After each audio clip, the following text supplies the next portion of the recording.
officials say the biggest danger is this ashfall. People are told to stay indoors with the windows closed. If you're in a car, stay in the car. Avoid driving because of limited visibility and slippery roadways.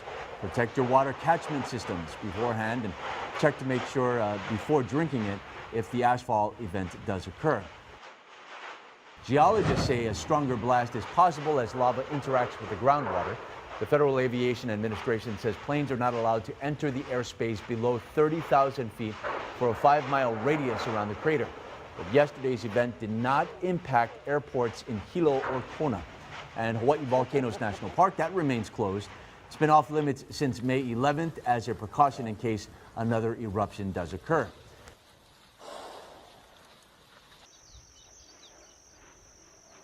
The most recent one happened yesterday right in the heart of Leilani Estates. You can hear the explosions as lava burst to the surface.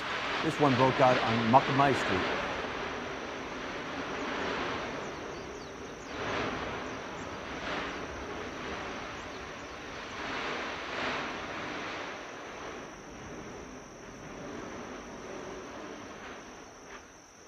The earthquakes at the summit have died off since the explosions that occurred on May 16th and 17th.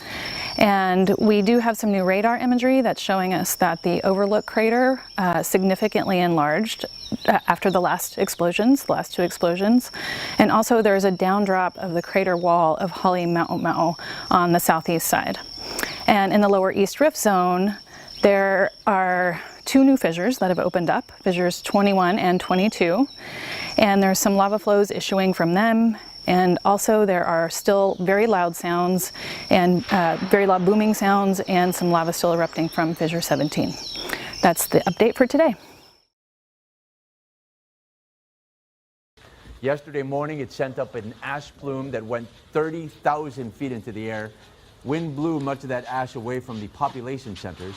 But in Volcano, at least one resident described it as being like a grit or sand at the beach. Others complained of a strong smell of sulfur and sneezed throughout the day. Civil Defense says one more fissure opened up yesterday for a total of 21 vents since May 3rd. Also in Leilani Estates, geologists say road cracks have been getting worse on Nohea Street. And over on Pohuiki Road, this aerial photo shows that's pretty bad too. Scientists say they continue to see earthquake activity east of Puna Geothermal Venture near Highway 132.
As if Hawaii Island community was inundated with lava erupting from the Kilauea Volcano, the Hawaii National Guard was activated, calling soldiers and airmen to perform their state mission to ensure that residents of Hawaii County are safe and that their property remains secure.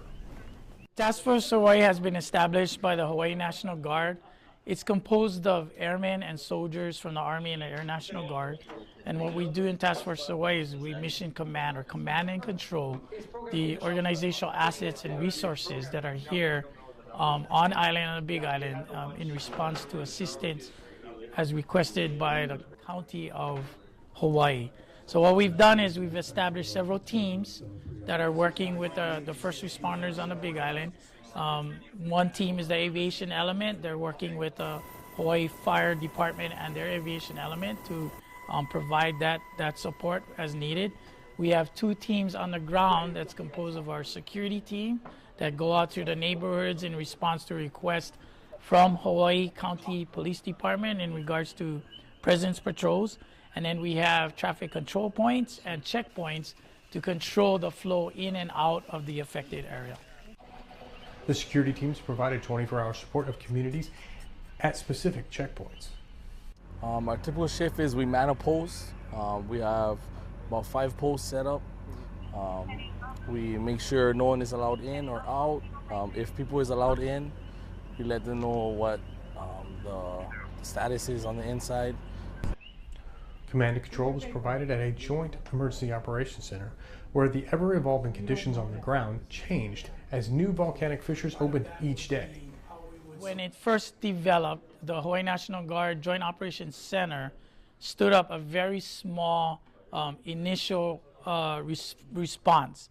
But over time, the incident has grown in scope and in danger in regards to the lava and where the lava is, especially in the Leilani Estates and then the East Rift Zone. So we've had to increase the amount of personnel on the ground and amount of resources that we have to apply in order to assist the county in their efforts to help the community respond to whatever Pele does, and then also hasten the recovery of the community when all of this is over. A public affairs team was also dispatched to assist Hawaii County authorities with on-site lava coverage and also coordinated media inquiries from international, national, and local media outlets. National Guard civil support teams from Hawaii's 93rd CST and Arizona's 91st CST provided around-the-clock monitoring of sulfur dioxide levels that protected both first responders and residents of Puna. Members of the community were very grateful for the support. I have a lot of friends and family that live in Leilani Estates, and to just them knowing I'm here helping their community it means a lot to them. Like local people helping our friends and family, our community, it means a lot to the community. Plans are also being developed in the possible case scenario where a large section of the community gets cut off by an active lava flow. This is Tech Sergeant Andrew Lee Jackson reporting with the Hawaii National Guard.